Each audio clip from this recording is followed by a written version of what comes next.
Olá, tudo bem? Vimos na aula anterior que a ansiedade ela pode ser patológica e, como consequência, desenvolver para um transtorno. E nessa aula eu vou falar sobre principais transtornos de ansiedade, mas antes eu preciso que você preste bem atenção naquilo que eu vou falar. Esse vídeo tem um caráter somente informativo. Eu vou trazer uma visão geral, não vou entrar em detalhes, até porque isso não é o foco desse curso.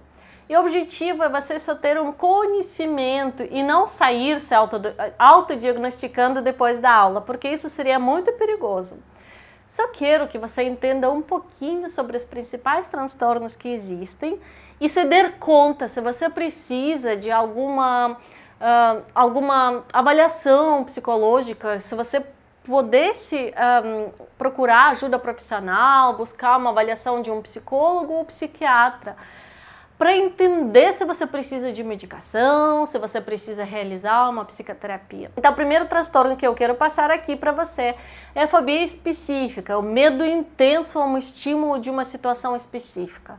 Por exemplo, avião, elevador, água, injeção, sangue. Então, é aquela pessoa que tem realmente assim um medo intenso de uma coisa e evita fazer aquilo, e isso gera um intenso sofrimento. Segundo, o transtorno de pânico.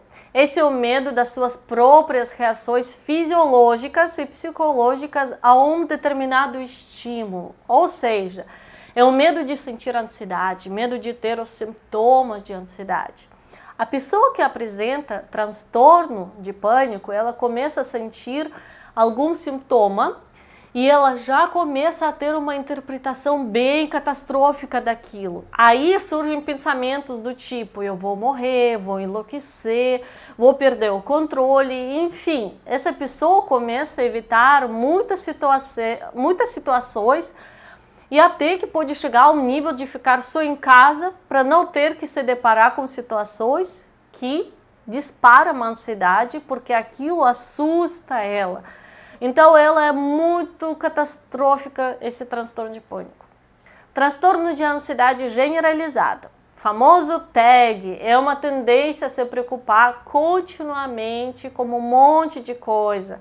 E aquela pessoa que vive preocupada com tudo, prevê muita coisa ruim, que a sua mente sempre está lá no futuro, junto com isso acaba se sentindo muitas vezes tensão muscular, aquela pessoa fica rígida, ela acaba tendo brancos, dificuldade de se concentrar, se irrita muito, ela tem dificuldade para dormir, enfim, diversos outros sintomas que podem vir junto com essa preocupação.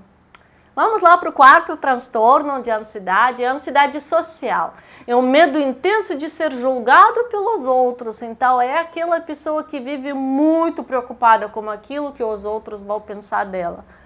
Tem muito medo de ser ridicularizado em alguma situação social. Pode passar por alguma situação que ela seja o centro das atenções e isso acaba também trazendo muitos prejuízos no dia a dia.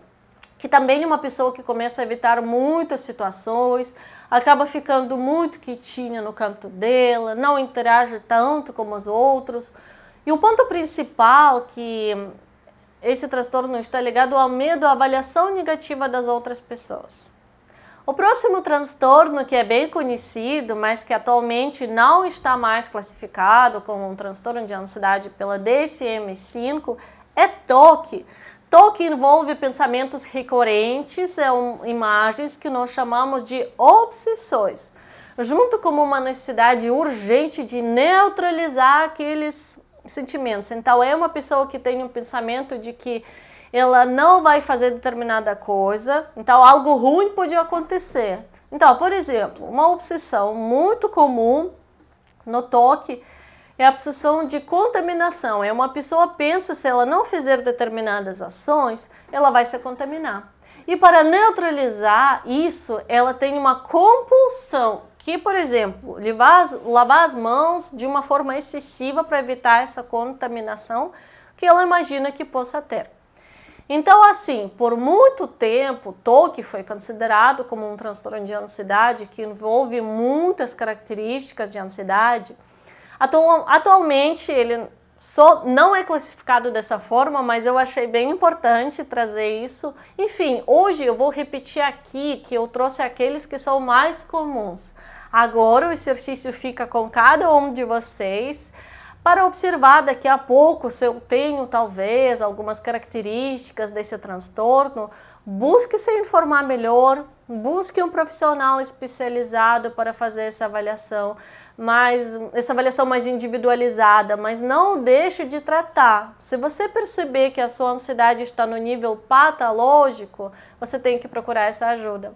Então lembre de deixar suas dúvidas aqui nos comentários e nos vemos na próxima aula.